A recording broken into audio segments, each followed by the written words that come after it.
দেশের সফরনামা স্পেনের কান্না নামে বাংলায় অনুবাদ হয়েছে।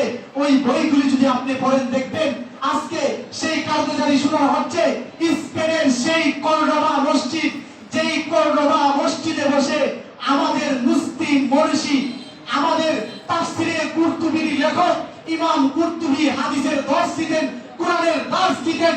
সেই তাফসিরে কুরতুবী যেখানে বসে ইমাম কুরতুবী লিখেছে সেই কর্ডোবা মসজিদ এখনো আছে।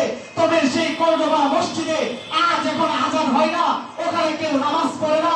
ওখানে খ্রিস্টানরা কান বাধ্য করে মদের আসর জমায়, ঘটকা বাজায়, 700 বছরের মুসলিমদের শাসন ব্যবস্থাকে বিলুপ্ত করে আজ সেখানে 1% মুসলমান না।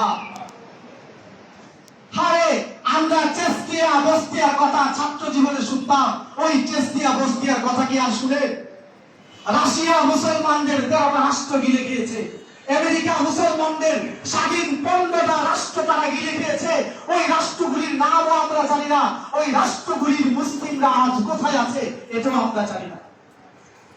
এজন্য ভাই কোরআনের এই নাচ থেকে কোরআনের এই বিষয়গুলি আমাদের শিখা জরুরি আছে কিনা বলেন? আর আলহামদুলিল্লাহ আমাদের শায়েখ চলে আসছে। শায়েখ এখন